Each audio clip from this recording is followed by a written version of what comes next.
할렐루야. 예, 반갑습니다. 오늘은 추수감사 주일로 여러분 하나님 앞에 예배를 올립니다. 여러분 추수감사 유래를 아마 많은 분들이 아실 겁니다. 1620년이었죠. 102명의 청교도 신자들이 영국에서의 그 신앙의 박해를 정말 뒤로하고 자유를 위해서 180톤짜리 작은 배였습니다. 메이플라워. 이 배를 타고 항해 기간이 한 166일간 걸렸어요. 3,400마일. 엄청난 거리였죠. 대서양을 건너서 도착한 곳이 미국 동부 플리머스라는 그러한 도시였습니다. 100여 명이 와서 처음 생활할 때 굉장히 낯설은 환경들, 추위가 있었고요, 배고픔이 있었습니다. 그러다 보니까 거의 반수 정도가 죽음을 당하게 되죠. 이렇게 죽게 됐는데도 장례를 치르지 못했다고 합니다. 이유는 장례를 치르게 되면 그 당시 인디언들이 공격을 자주 해왔는데 사람이 이제 점점 없어진 걸 보고 인디언들이 더 강하게 공격할까봐 장례도 못 치르고 이렇게 지내게 됐죠. 그러다가 이제 인디언들과 이렇게 서로 화평해지면서 인디언들로부터 옥수수 심는 법을 배우게 되죠. 그래서 그분들이 이제 옥수수를 심어서 첫 수확이 1621년 그때 가을에 첫 수확을 거두면서 하나님 앞에 감사 예배를 드리고 이웃과 함께 음식을 나눠 먹었던 것, 바로 거기서 추수감사절이 시작이 됐습니다. 그래서 지금은 이 추수감사절이 전 세계적으로 함께 이렇게 지내는 이러한 축제가 되었습니다. 그래서 우리가 오늘 이 추수감사 예배를 드리게 되는데요. 여러분 오늘 이런 마음으로 좀 예배를 드렸으면 좋겠어요. 한 해를 돌아보면서 우리가 잊었던 감사들, 이런 것이 너무나 감사한데 내가 바삐 살고 내가 그냥 생활에 이렇게 쫓기다 보니까 이 감사를 이렇게 잘 돌이키지 못한 부분들을 좀 여러분들이 새록새록 좀 돌이켜서 그 감사를 가지고 이렇게 하나님 앞에 이렇게 제물로 이렇게 예배를 올려드리는 거예요. 여러분 감사함으로 그 문에 들어가며 찬송함으로 그 궁정에 여러분 나아간다 그랬잖아요. 그래서 여러분 이러한 감사가 우리 마음에 깊은 데서 여러분 일어나기를 주님의 이름으로 축원합니다. 아멘. 여러분 세상에는요 많은 나라들이 존재를 합니다. 문화와 역사에 따라서 상당 부분 나라마다 굉장히 차이가 있습니다. 특성화됐죠. 그런데 반면에 공통적인 것들이 있어요. 굉장히 비슷한 것들이 있습니다. 그 중에 하나가 저는 이것이라고 생각해요. 부모님들이 자녀들에게 가르쳐주는 그러한 단어, 그러한 말들, 이것은 어떻게 보면 굉장히 비슷하게 시작을 합니다. 여러분 아이들에게 처음 가르치는 말이 뭘까요? 우리 은채가 이제 새롭게 이렇게 생명으로 이렇게 태어나서 저희가 이 교인 수가 한 명이 늘었습니다. 하여튼 이렇게 태어났는데 여러분 처음 가르치는 게 뭐예요? 처음 가르치는 단어가 뭡니까? 우리 지환 집사는 아빠부터 가르칠 거예요. 분명히 엄마를 먼저 할 거예요. 엄마, 아빠. 어쨌든 간에 아빠든 엄마든 이 부모님, 엄마, 아빠. 여러분 엄마, 아빠의 존재는 이 아이에게 있어서는 굉장히 평안과 안식을 주는, 굉장히 정말 그 매달릴 수 있는 귀한 그러한 이 소망이 되는 단어가 엄마, 아빠예요. 그런 다음에 대부분 이렇게 가르치는 단어가 어떤 단어냐면요. 아이들이 뭐 이렇게 달라고 보채잖아요. 이렇게 뭐 달라 그럴 때 우리 부모님들이 주시면서 뭐 그래요? 고맙습니다, 감사합니다. 이렇게 고개를 숙이면서 이렇게 그런 단어를 자꾸 이렇게 들려줘요. 그러면 아이들이 그걸 흉내내면서 또 이렇게 때로는 말을 하지 못하더라도 이렇게 고개를 까닥이면서 이렇게 뭐 달라고 이렇게 고맙습니다, 감사합니다. 이런 표정을 이렇게 짓게 됩니다. 여러분 이런 말들이 의미가 있습니다. 엄마 아빠라는 것은 어떻게 보면 이게 그 한 개인에게 절대적인 그러한 안식과 평안을 주는 그런 단어라면 이 고맙습니다, 감사합니다 하는 것은 이제 엄마 아빠의 품에서 이 아이들이 영원히 살지 못합니다. 언젠가는 반드시 엄마 아빠의 품을 떠나게 돼 있어요. 여러분 사회로 나갈 겁니다. 그 사회에서 사람들과 관계에서 가장 중요한 단어가 뭐냐면 바로 이 고맙습니다, 감사합니다입니다. 이것은 서로에게 관계를 인정해 주는 단어고요. 서로의 필요를 나누는 그러한 따뜻한 말이 고맙습니다, 감사합니다. 상대가 여러분 자신을 인정해 줄 때 여러분 자신들은 진정한 존재의 가치를 느껴요. 여러분 그렇잖아요. 상대에게 고맙다 감사하다는 것은 상대를 인정해 주는 그러한 단어가 바로 여기에 소속되어 있습니다. 하나님께서도 마찬가지예요. 하나님께서 이 세상의 모든 것을 우리에게 주셨어요. 하나님의 은혜로 모든 것을 베풀어 주셨는데 그 모든 것을 그냥 주면서 한 가지만 단순히 하나님은 바라고 계십니다. 우리들에게 요구하는 게 있어요. 그게 뭐냐면 하나님을 인정하라는 겁니다. 물론 이것도 어떻게 보면 하나님을 위한 것이 아닙니다. 결국에는 우리들을 위한 것이에요. 왜냐하면 하나님을 인정하고 하나님과의 관계에서 우리가 살지 않으면 하나님께서 우리에게 생명도 줄 수 없고 하나님의 풍성한 그러한 성령의 능력도 우리에게 주실 수 없기 때문에 우리가 마음을 열고 하나님과 관계를 인정하는 것, 여러분 이것을 하나님은 요구하고 계십니다. 여러분 하나님의 관계를 인정하는 것의 표현 방법이 뭘까요? 감사하는 겁니다. 우리가 하나님을 인정하는 것은 당연히 감사하다는 것밖에 드릴 말씀이 없는 거예요. 모든 거 하나님 그저 감사합니다. 나를 살게 하신 것, 우리 정말 모든 환경을 이루신 것, 이게 하나님을 여러분 인정해 드리는 거예요. 그렇기 때문에 여러분 이 감사가 얼마나 우리의 신앙생활에 중요한지 모릅니다. 예배도 기도도 봉사도 찬양도 몸을 불사를 정도로 그러한 열심이 있어도 그 안에 감사가 없다면 여러분 그것은 굉장히 무의미한 거예요. 우리는 꽹과리와 같다 그러죠. 사랑이 없으면 꽹과리와 같은데 어떻게 보면 이 감사가 없으면요 모든 것이 무익한 것으로 우리는 돌아갈 수밖에 없습니다.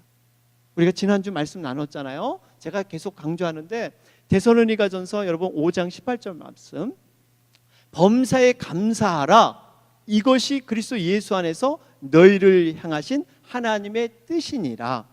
감사는 결코 내가 어떤 행위가 이루어지고 결과가 만족스러워서 하는 것이 감사가 아니라 그랬습니다. 어떠한 상황에서도 하나님의 뜻으로 여기고 하는 것이 진정한 감사인 줄로 믿습니다. 여러분 이런 감사가 우리에게 있어야 됩니다. 제가 이 추수감사주의를 준비하면서 이 감사에 대해서 이 명언에 대해서 좀 이렇게 찾아봤어요. 그랬더니 이게 동감 가는 글들이 많이 있더라고요. 스펄전 목사님은 이런 말씀을 하셨어요. 불행할 때 감사하면 불행이 쫓겨나가고 형통할 때 감사하면 형통이 계속된다. 이런 말씀하셨고요. 존 밀러라는 분은 사람이 얼마나 행복한가는 그의 감사의 깊이에 달려 있다. 우리가 어떠한 감사를 하느냐에 따라서 행복의 모습이 달라진다는 겁니다. 또 이 감사는 결코 졸업이 없는 과정이다. 여러분 감사는 우리가 한 번 몇 번 하고 이렇게 잊어버리는 것이 아니라 계속해야 되는 그런 과정이 감사합니다. 인도 속담에는요 이런 속담이 있어요. 병에 반만 차 있다고 투덜대지 말고 병 속에 아직 반이나 남아있는 것을 감사하라.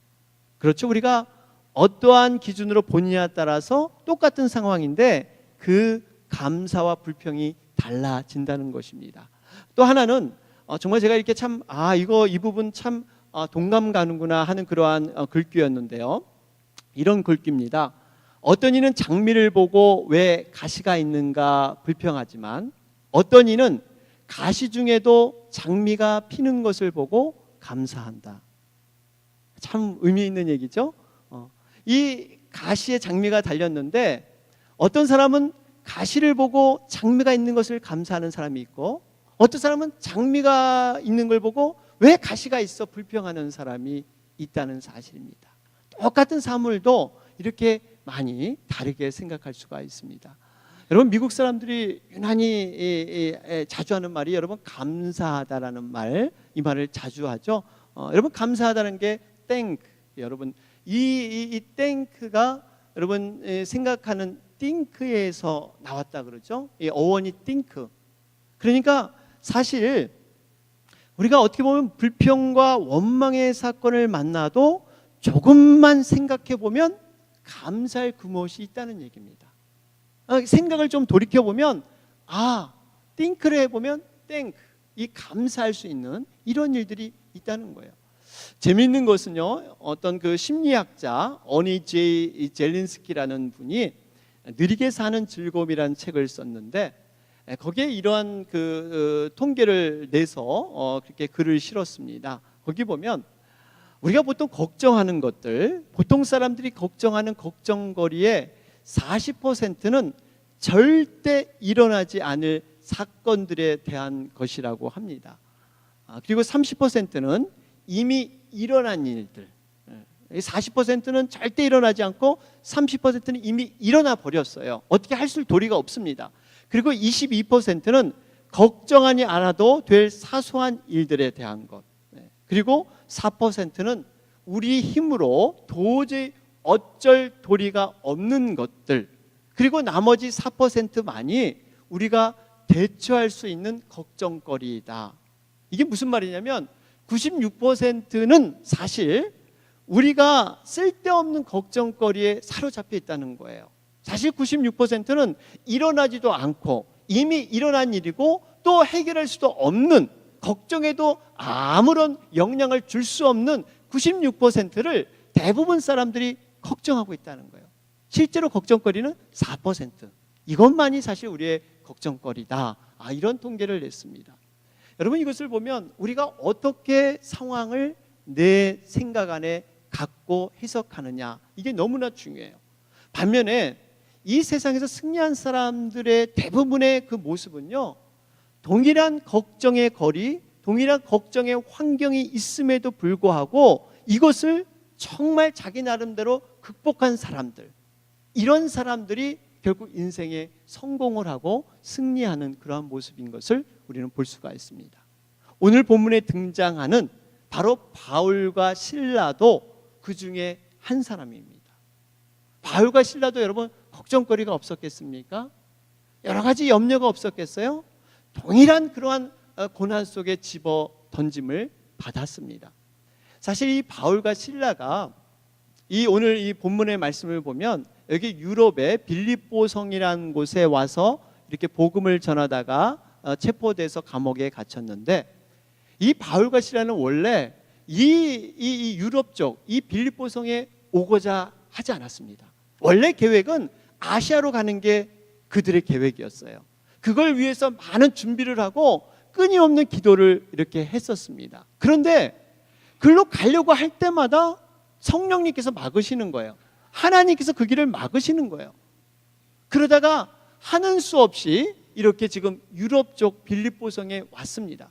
그리고 마음을 다 싸다듬어서 이곳에 와서 그래도 내가 열심히 복음을 전해야지, 그러면서 복음을 전했어요. 그런데 이게 웬일입니까? 열심히 복음을 전했는데 오히려 핍박이 오고 도리어 지하 감옥에 갇히는 이러한 걱정거리의 환경들, 어떻게 보면 이 걱정거리가 불평과 원망까지도 번질 수 있는 이러한 환경들에 처하게 됩니다. 하나님, 제가 그렇게 아시아로 가고자 했는데 왜 저희를 이곳에 보내셨습니까? 그렇게 가고자 할 때 막지를 마시던지, 아니면 이곳에서 정말 복음을 전했는데 우리가 왜 이런 처사를 당해야 됩니까? 여러분, 걱정하면서 원망할 수 있습니다. 이런 환경에 처했어요.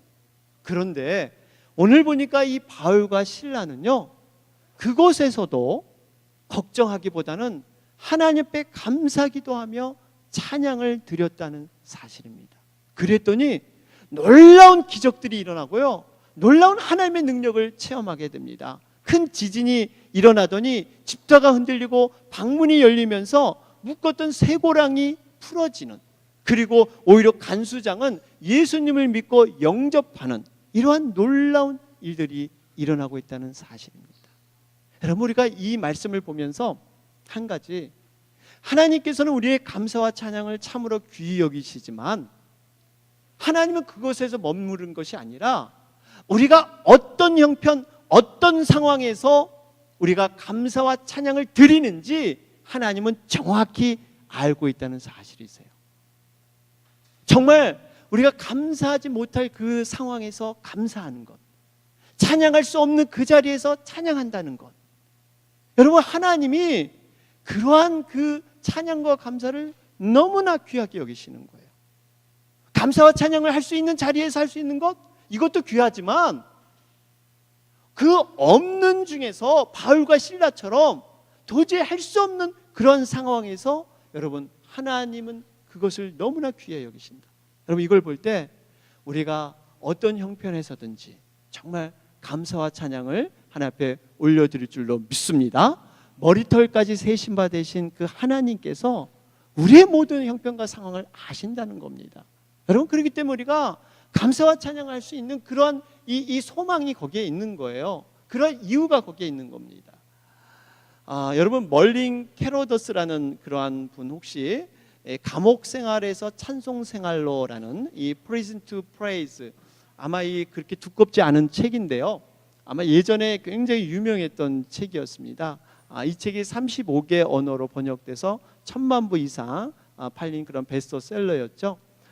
이 그 책을 지은 멀린 캐로더스라는 분은요, 2차 대전 때 이 참전 용사기도 하고 이 작가고 목사로 사역한 분인데, 이 책에 보면요, 이 찬송과 감사의 위대한 능력이 무엇인가를 소개하는 그러한 글귀가 있습니다.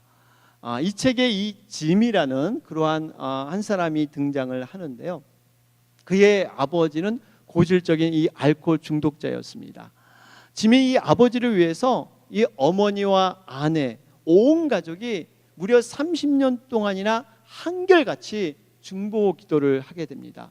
그런데 웬걸 이 30년 동안 끈질기게 기도를 했음에도 불구하고 아버지는 조금도 변화되지 않는 거예요.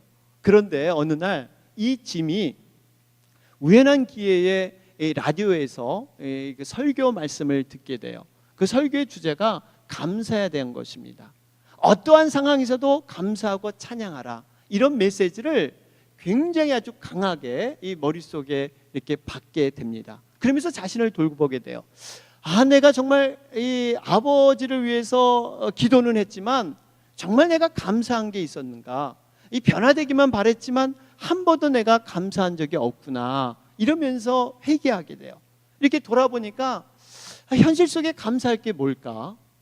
과연 아버지를 통해서 감사할 게 뭘까? 곰곰이 이렇게 생각을 해보게 됩니다. 그랬더니 슬금슬금 조금이나마 이 감사의 제목이 떠오르기 시작합니다. 요즘 보니까 아버지가 술을 마셔도 예전처럼 그렇게 심한 주정을 그렇게 안 부리시는 겁니다. 이것도 감사했어요. 근데 술을 마셔도 예전에는 껏하면 길거리에 이렇게 쓰러져 계셨는데 요즘은 그런 그 빈도수가, 횟수가 많이 줄었습니다. 아버지가 30년 전에는 그렇게 술을 많이 드셨는데 지금은 적게 먹는 것, 이것도 감사했어요. 나름대로 감사를 돌아보니까 내 마음의 불평과 원망이 슬슬 없어지면서 나도 모르게 소망이 생기는 이러한 것을 느끼게 됩니다. 결국에는 아버지를 위해서 변화되길 간절히 기도했는데 내 마음이 변하다는 거예요. 내 마음에 아버지에 대한 그 마음이 좀 열리면서 소망이 보이기 시작하다는 거예요. 그런데 놀라운 것은 그러던 어느 날 이 짐의 아버지가 갑자기 짐을 찾기 시작합니다. 그러면서 이런 질문을 던져요. 짐아, 너는 예수님에 대해서 어떻게 생각을 하냐? 내가 어제 TV를 보니까 어떤 마약 중독자가 예수를 믿고 마약을 끊었는데 그것을 보니까 그게 일시적인 것이냐 아니면 영구적으로 그게 끊어진 것이냐, 이러면서 짐에게 질문을 던지기 시작합니다. 그러니까 이 아버지가 예수님에 대해서 이제 관심을 갖기 시작한 거예요. 그러더니 이 아버지가 드디어 교회에 나가더니 이제는 그 고질적인 이 알코올 중독 증세를 완전히 끊어버리고 고침을 받게 됩니다. 짐은 나중에 이런 고백을 해요. 30년 동안 변화되지 않던 아버지, 그 아버지를 위해서 끊임없이 기도했는데 결국 그 기도가 아버지를 먼저 변화시키는 것이 아니라 내 자신을 변화시키고 내 자신의 잃었던 감사를 회복하게 하더니 결국엔 아버지를 변화시키셨습니다. 이런 고백을 했다고 합니다. 여러분, 무슨 의미입니까? 감사가 그만큼 위대한 능력이 있다는 거예요. 감사 속에 하나님께서 정말 기도의 응답의 그 문들이 열리고 그 통로가 감사할 때 여러분 비로소 주어질 줄로 믿습니다.